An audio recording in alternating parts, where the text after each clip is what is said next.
Hey guys, so let's start looking and delving into beliefs as promised. So I'm going to be doing this the Louise Hay way pretty much. So if you have the You Can Heal Your Life book that I spoke about last week, we're working really from chapter 2. So in chapter 2, Louise tells us to look at, okay, start investigating what the problem is. And the affirmation she has here, so chapter 2 is called What is the Problem? And the affirmation is, it is safe to look within. So last week we had the affirmation, I am safe, it's only change. This time I would encourage you, as you do this work today, to just start to tell yourself, it's safe for me to look within myself, because that's what we're doing. We're going inwards to be able to look at how we live our life outwardly. So it's an inside job, as I've heard people say before. Now, tomorrow, Gillian is going to be covering affirmations in more detail. So I'd highly recommend that if all this stuff is really floating your boat and taking your fancy, then you tune in tomorrow, because it really does accompany this type of work. And I would say with all of this work, it's a gradual process for the most part. And as I said on my intro video last 2 weeks ago, like I've spent pretty much 20 years, probably more, in the area of working in the area of personal development, or actually working on myself to find ways to live a more happier life, basically. So I would always say when starting this to be gentle, go easy, just enjoy it. If you have the time to do this stuff now, happy days. It's great. It's a great opportunity to get. So it is safe to look within. So when Louise wrote this book, she wrote it in the style of an actual session with her, because she used to offer sessions to people, and then she kind of wrote a book to summarize what a session with her would look like.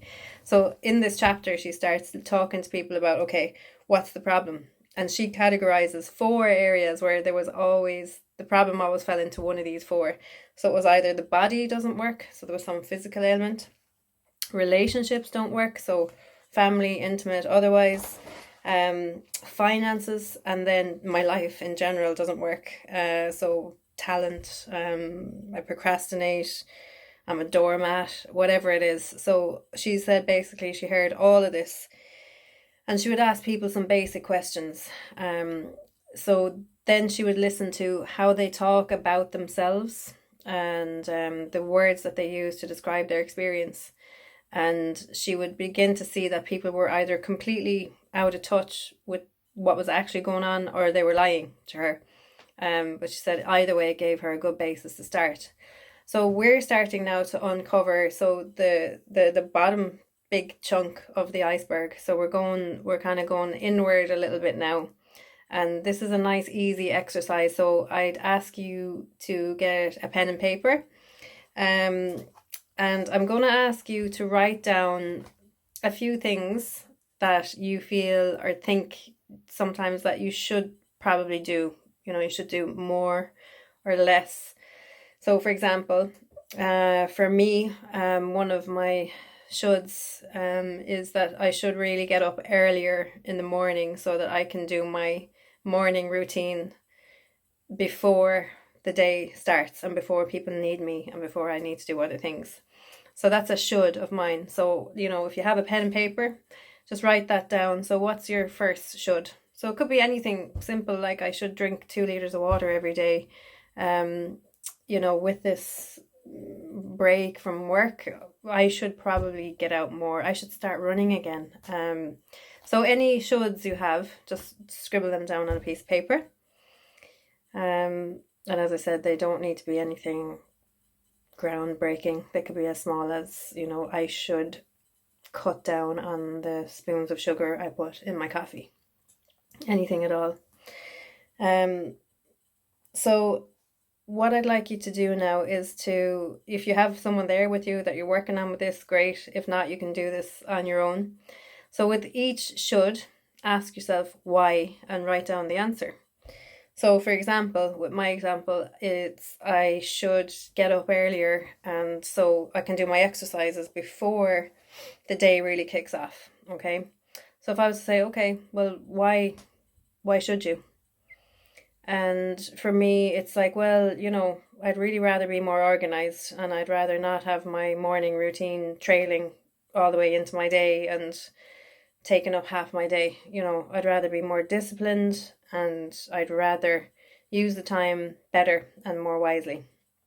Okay, so have a look at your shoulds. So I should drink more 2 liters of water every day, and say why? Well, it's the recommended thing, and it's good for my skin or whatever it is. Okay, now what Louise has taught us is that we ideally aim to take the word should out of our vocabulary, actually. So it's a bit of a trick question. She kind of says here on page 30 of the book, if anybody has it, I make no comments on people's answers. So when she asks them that, when they are through with their list, I talk about the word should. You see, I believe that should is one of the most damaging words in our language. Every time we use should, we are in effect saying we're wrong. Either we are wrong, we were wrong, or we're going to be wrong. And she doesn't believe that we need more wrongs in our life. We need to have more freedom of choice, really. So what now I would like you to do, based on Louise's recommendations, is to rewrite those sentences. And instead of saying I should, I really should, just replace it by saying, if I really wanted to, I could. Okay, so rewrite each of your sentences. So for me, it would be, if I really wanted to, I could get up really early in the morning and I could do my exercise before anybody else is awake in the house. Okay? So if I really wanted to, I could drink 2 liters of water every day. Okay, so even saying it sounds softer. I feel more relaxed saying it. And the response then, instead of a why, well, why should you, is to ask gently to yourself, okay, remember earlier on I was talking about just being gentle, being easy, have like a playful curiosity. So I'm wondering, okay, well, why haven't you? If you really wanted to, you could. So why haven't you? What's stopping you? And this is where we start to uncover some beliefs, some things that we've been telling ourselves, or hidden beliefs that we weren't even aware of. So for me, well, why haven't you, Denise? Why haven't you got up at 6 a.m. and done your exercise and done all that? And it's like, okay, so to be honest, I have tried. I have been setting my alarm a little bit earlier every day, and I have been getting up earlier. I haven't achieved having my routine done by 9 a.m., which is a goal I've set for myself. But I have also been having really nice downtime in the evenings with my daughter, and we've been watching Netflix, and I've been staying up a bit later. I'm allowing myself the gift of 8 hours sleep every night, and that means that if I'm not getting to bed, say, come midnight, I'm allowing myself to sleep until 8 a.m., which technically means I can't do my whole morning routine between 8 and 9, including exercise and everything else that I'd like to get done. So yeah, if I really, really wanted to, I know I could get up at 6 a.m. But at the moment, I'm okay with the way things are. Okay, so does that make sense? So now I'm removing the shoulds. So I'm not going to should on myself anymore. I'm not going to say, like, I'm actually going to try and remove should from my vocabulary. So I'm not going to say, oh, I really should get up earlier. Like I'm kind of annoyed at myself over that. I really should be more disciplined, as I was saying. I should be more organized. So there's a lot of shoulds in there.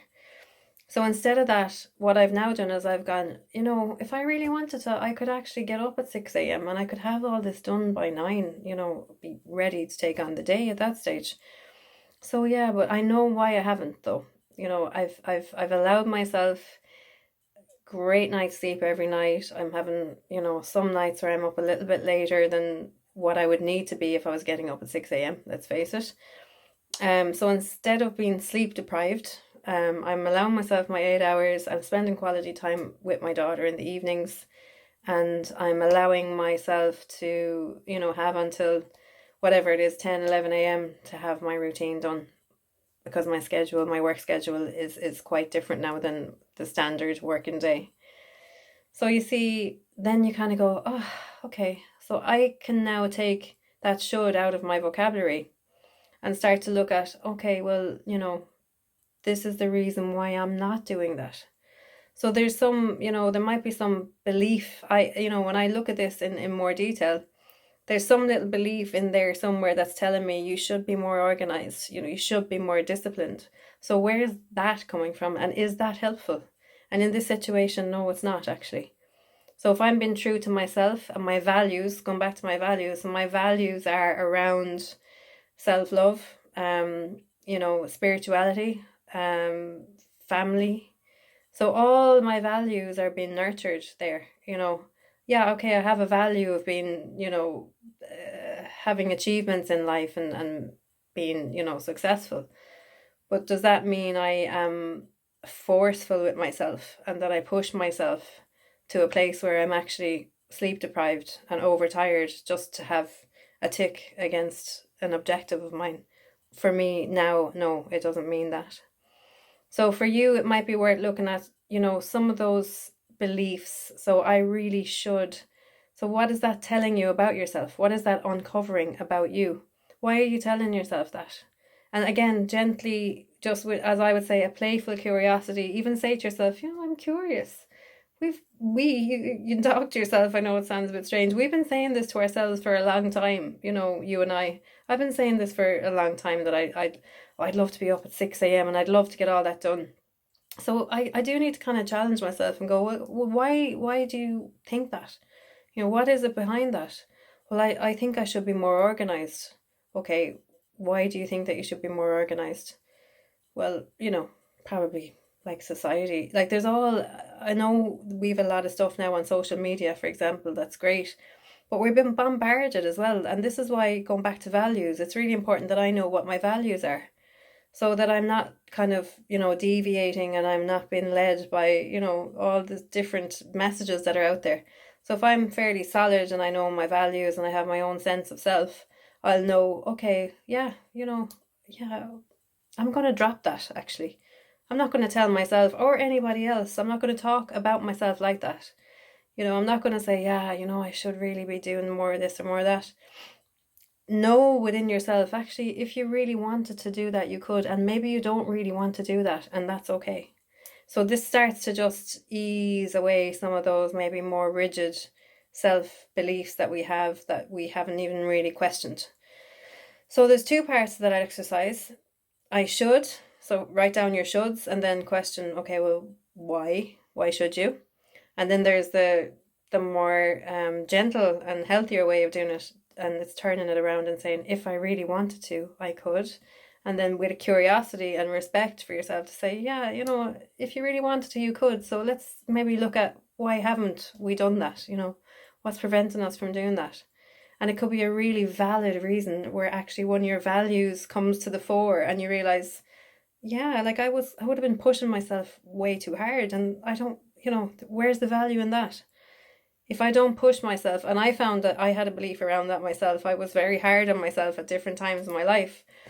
I had a belief that, life is hard. I don't have that anymore, but I found that through doing some of this work, and that you have to work hard. And even when you're doing anything, play hard, working out. Like I injured myself, push. I was always about pushing to the next level. And I had to really question that and look at, is this belief serving me well? And it wasn't, and that again took undoing and some work around that. So have a go. Let me know how you get on. Put your comments below if you have any questions. And I look forward to tying in with you later, where we'll do more of this great work. Thanks, guys. Well done.